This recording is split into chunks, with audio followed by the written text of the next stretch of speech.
ڕێکخراوی ئاشتی و ئازادی کۆنفرانسی لەبارەی دۆخی ئازادی ڕادەربڕین لە هەرێمی کوردستان ڕێکخست. لە کۆنفرانسەکەدا راپۆرتی ساڵانەی خۆی لەبارەی دۆخی ئازادی ڕادەربڕین لە ساڵی 2022 خەسەڕوو.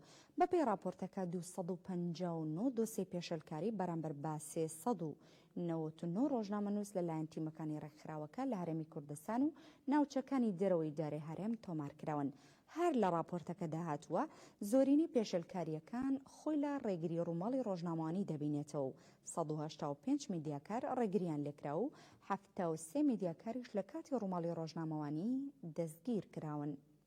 باردۆخی ئازادی ڕادەربڕین لە هەرێمی کوردستانە بە جۆرێکە کە پێویست بە هەنگاوی خێرا و کردداری دەکات لەبەر بگیرێت لەلایەن دامەزراوەکانی یاسادانان، جێبەجێکردن، دادوەری و لایەنە پەیوەندیدارەکانی دیکە لە پێناو سۆگەرکردنی مافی ئازادی ڕادەربڕین بەگشتی و ئازادی کاری ڕۆژنامەوانی، مافی بەدەستهێنانی زانیاری، ئازادی کاری ڕێکخراوەیی و بە شێوەیەکی گشتی تیمەکانی ڕێکخراوی ئاشتی و ئازادی لە ماوەی ساڵی 2022 بەپێی ئەو میکانیزم و ڕێشەنەی لە بەردەستیانە بووە، بەپێی ئەو فۆرماتێک کە ئێمە کارمان لەسەر کردووە 259 دۆسیەی پێشەلکاریان دش بە میدیا و میدیاکاران لە سەرتاسەری هەرێمی کوردستان تۆمار کردووە.